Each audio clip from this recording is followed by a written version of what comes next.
श्याम राधे से संवरिया और कही दो मनमोहन से ना मारे नजरिया। कहे सखी श्याम राधे से संवरिया और कही दो मनमोहन से ना मारे नजरिया।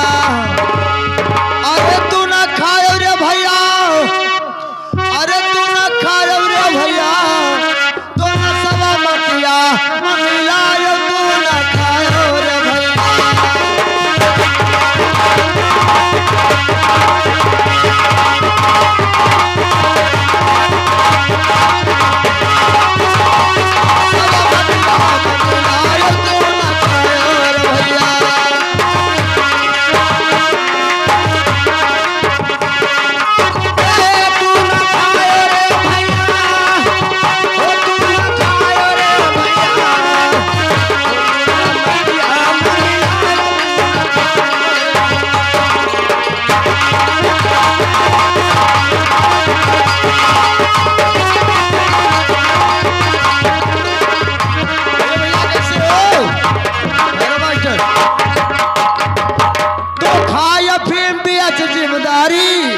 घर के लोटा टठिया और अरे 5,000 रुपया बना बिक गए।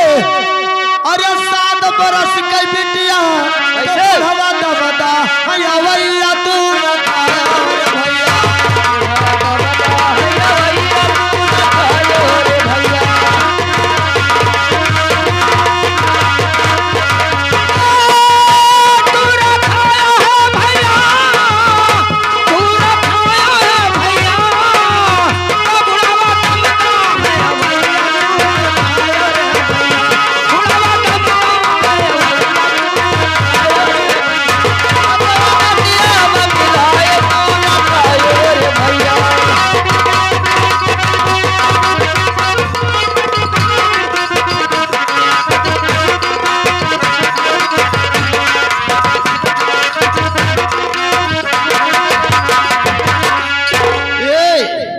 एक चिल्म के पीने वाले और पीते मारो भाई, एक चिल्म के पीने वाले और पीते में भाई।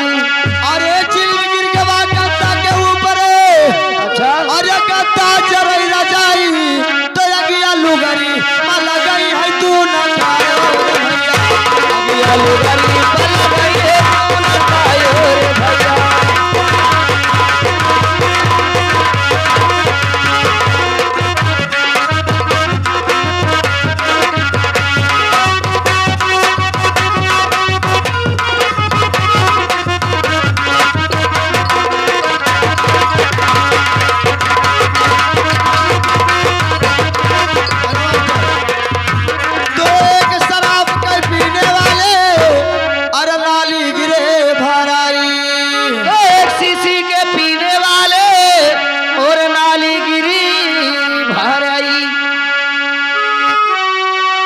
ठीक है, ये आ गए लड़कवा की अम्मा अपने बच्चे के अनुसार में 51 रुपया प्रदान करती हैं। हाँ, माता रानी 51 के बदले 51 लाख निवास करें। अब भैया 5 साल फिर लड़का पैदा हुआ। अच्छा, बरही आवे और माता रानी हर मनोकामना पूरा करे। कहना है एक शराब के पीने वाले लाली गिरे भराई, अरे मालूमूत सब भरा मुहामाओ, अरे औरत का कहे माई तो अपन धर्म दे गवाई तू ना अपना धर्म दे गवाई तू ना खायो रे भैया,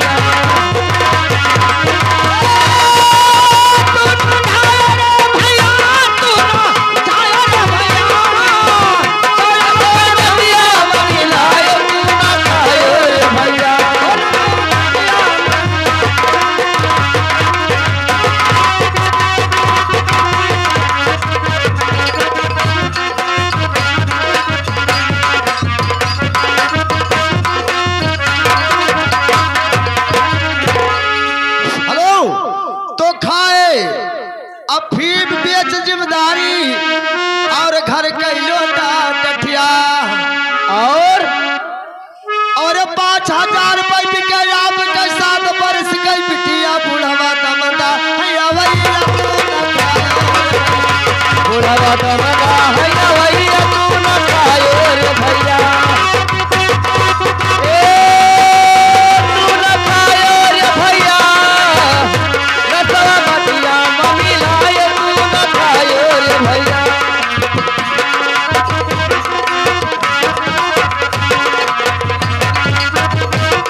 ₹21 राजीव बाबू की तरफ से आया है लड़का के न्योछावर में, और 21 रुपये से 21 लाख उनके कमाई में बरकत करे और उनका वो नाती जीता रहे।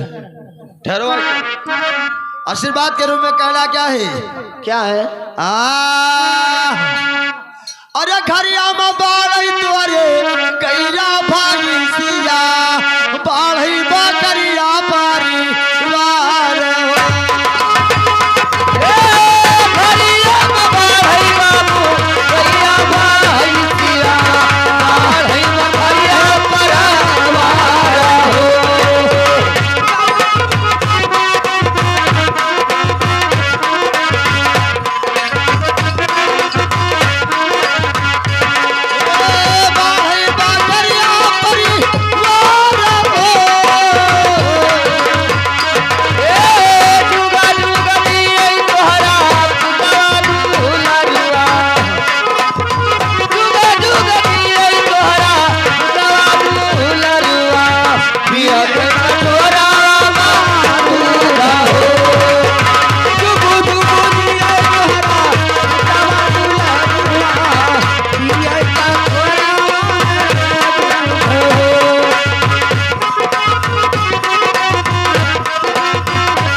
इधर से जल भरने जाती हैं। हाँ। और देवकी जी सरजू जी पर आती हैं। तो क्या होता है? जेके समय सोच है भैया ते हंसत, जेके समय चढ़ाने ते रोत।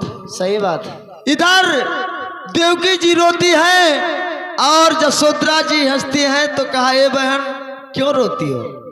कहना बाबूजी। क्या कहती है? अरे की घरे दारुण सासा नैहरवा की तहार दूर बसा, अरे पहले की द्वार पिया पार थे ऐसा कवाना दूसरा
जसोदरा से कहा ए बहन।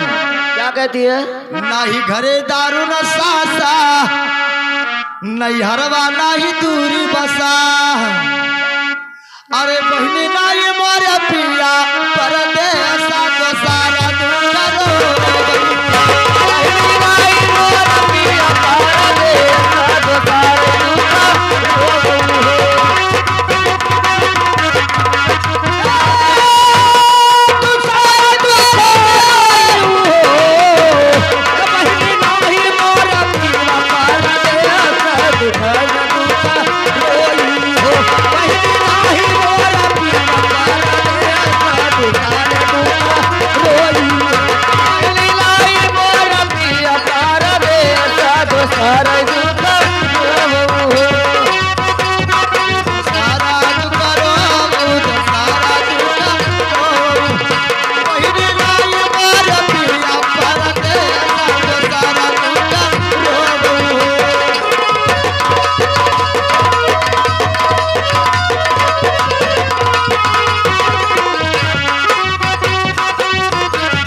यशोधरा जी देवकी जी से कहती क्या है? क्या कहती हैं? अरे तोहरे जो हुई है ललनवा गोकुल पहुँचाई दियो गोरा बनोला तो मिलता उधार पियाला बेऊ आ रही है।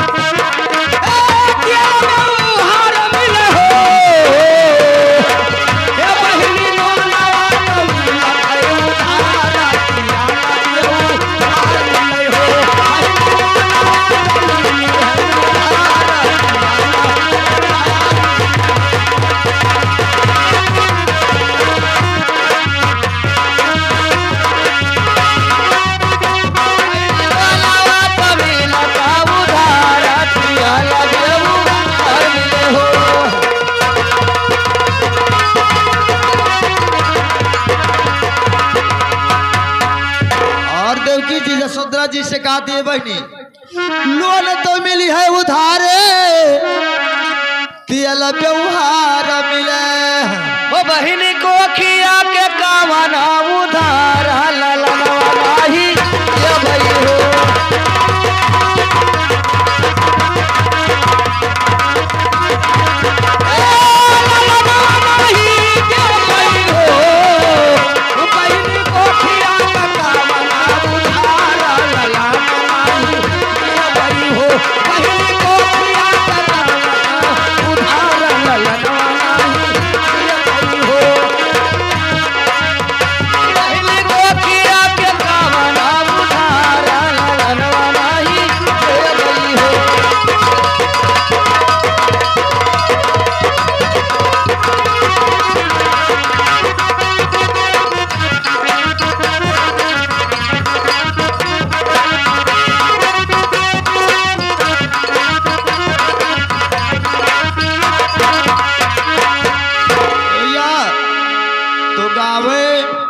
कबीर धर्मदासा अरे परम फल पावे हो कैसे?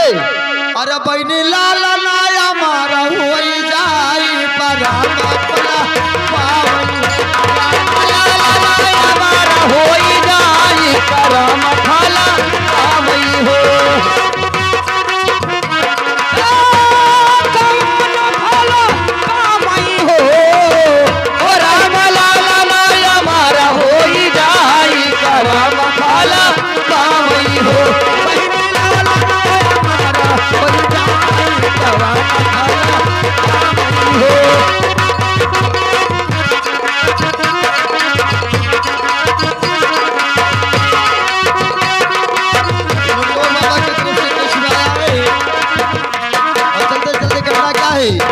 अरे राया द्वारा ओ सतगुरु या मार रहे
जिए तोहरा पुतवा